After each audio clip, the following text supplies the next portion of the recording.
Hello and welcome to Zenith Workouts. I'm Rebecca Libby. Today we're doing our top four I think, prenatal exercises. And our goals with our prenatal exercises are to move our spine, to keep our spine flexible, including the ribcage, diaphragm, for all that good breathing. That's going to become essential in labor and delivery. We want to keep the hips and the pelvis strong, and we want to also keep the hips and pelvis flexible. So that's a tall order for 4 exercises, but I think we can do it. One that I'm going to include as an exercise is breathing.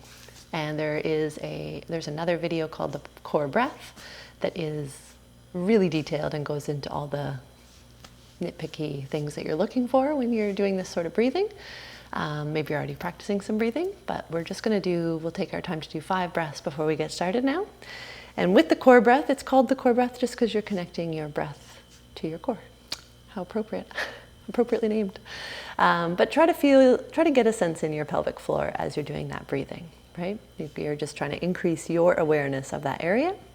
So whether you're sitting as I am, or you're sitting on a birthing ball, or on a chair where maybe you can sense the perineum, the pelvic floor, then as you breathe in, you're looking to feel a little bit of expansion or like heaviness almost in that area as you breathe in. And as you breathe out, you're trying to lift that area, that tissue. The belly will reflexively tense a little bit and draw in as you breathe out. The ribs will narrow a little bit. And as you breathe in, you'll relax all that. You'll try to expand into the pelvic floor again. As you breathe out, a lift. And as you breathe in, a drop.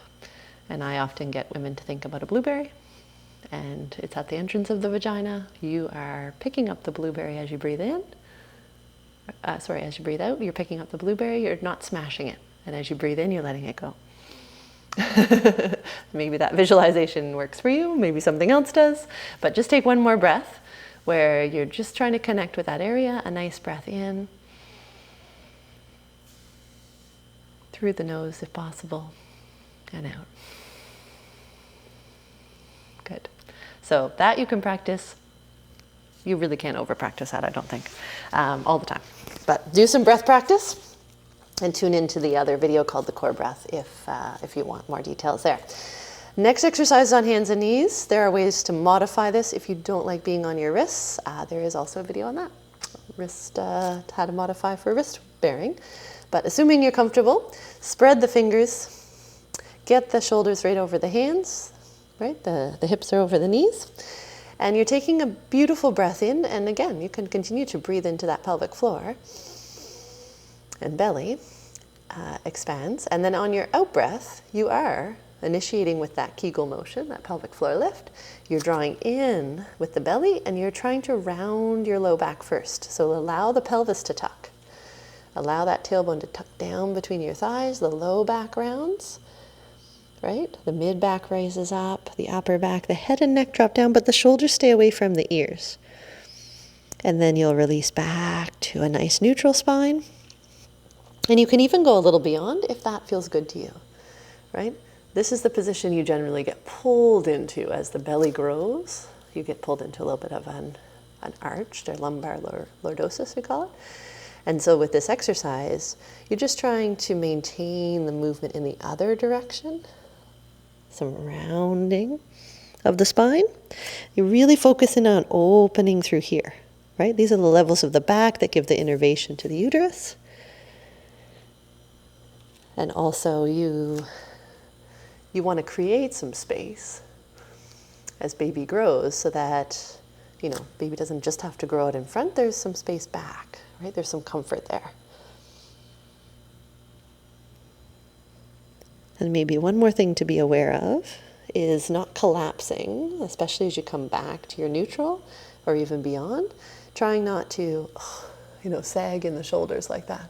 Really keep a broad chest and a broad shoulder blades on your back because you're going to need that nice upper body strength. All right, last one. Releasing back to neutral. Very nice. Perfect.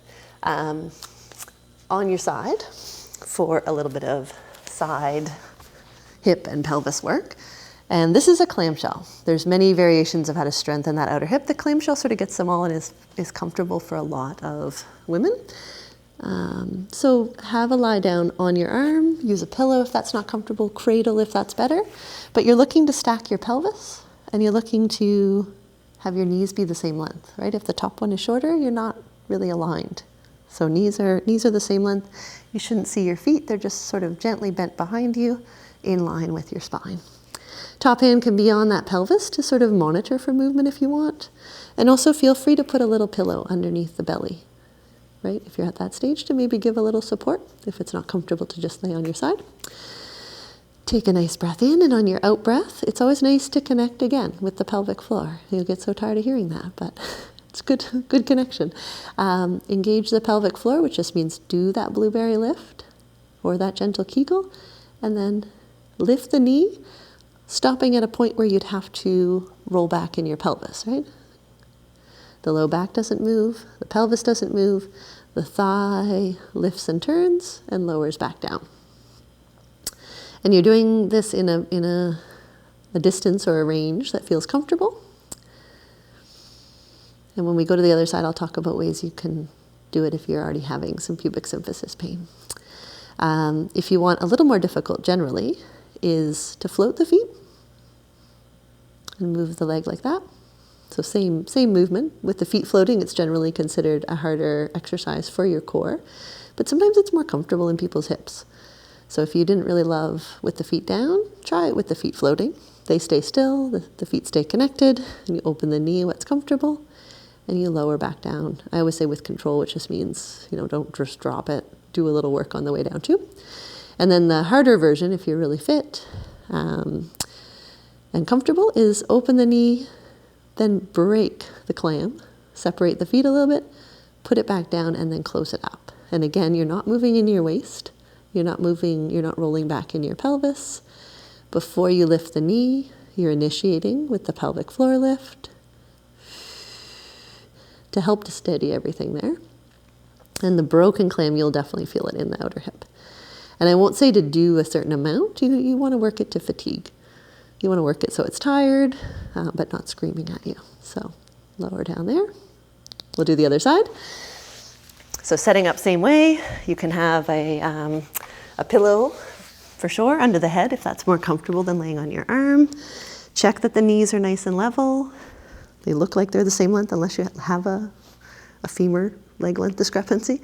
And then, top arm on the pelvis, just to feel for movement, or if you need it for stability, it can be here. Go ahead into that clamshell movement. And if you have already pubic symphysis pain, and you're saying I just can't even move that leg without, this area screaming at me, then you could get a belt, one that doesn't stretch. You do it up, and you make it the size, basically, that you can wrap it. You can put your feet through it.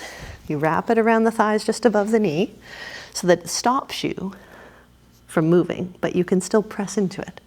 So if you imagine the belt around my thighs, I can't open my knee anymore because the belt is there, and I can relax down, and then I can press into it, but the belt doesn't let me move. So you're doing what's called an isometric. That way you're not having any movement. You're not really going to pull on the pubic symphysis like we're doing when we're doing the clam. Not that you're pulling on the pubic symphysis with the clam, but there's no movement transfer there. And that can be a good way to get the strength to support the pubic symphysis, to support the pelvis, without aggravating it, without doing that big movement if it's painful. So try the belt if that works. If you're doing the clamshell, float the feet, right? Try that like that. Always working to stay steady in the pelvis.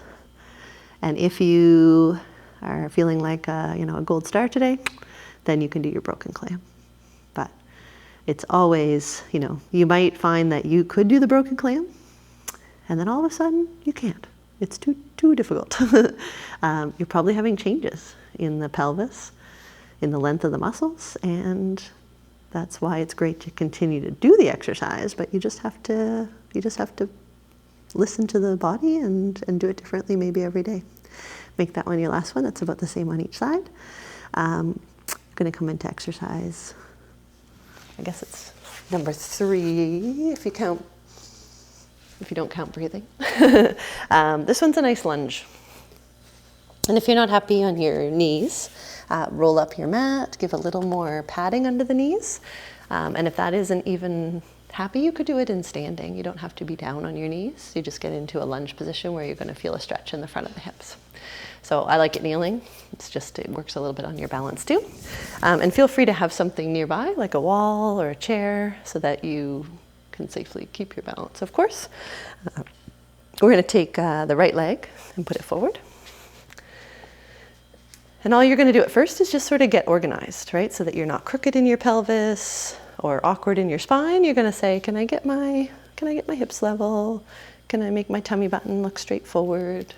Be comfortable in your, nice and tall in your posture. And then you're going to move ahead, keeping a little bit of a tailbone tuck to feel a stretch in the front of the hip that's on the mat. So a hip flexor stretch.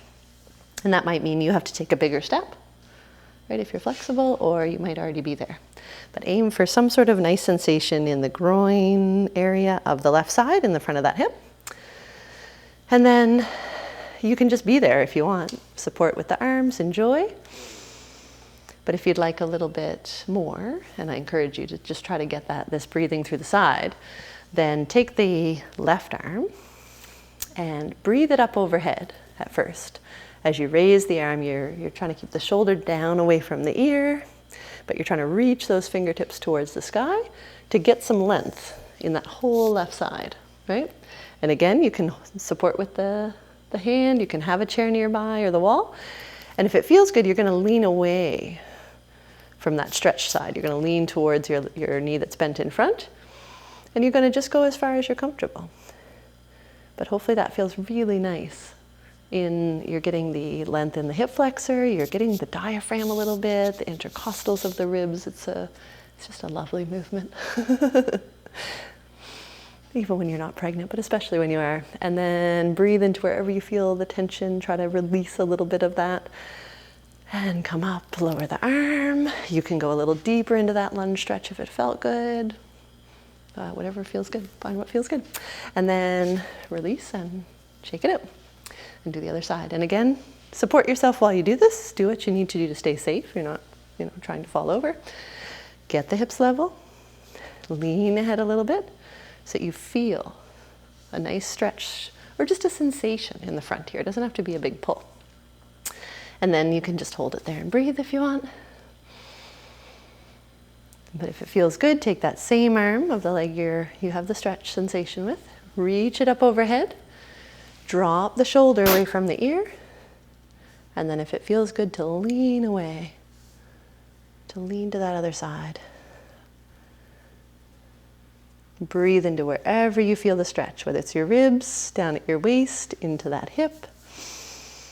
Try to see if you can ease some of the tension in the stretch, and then gently come out of it.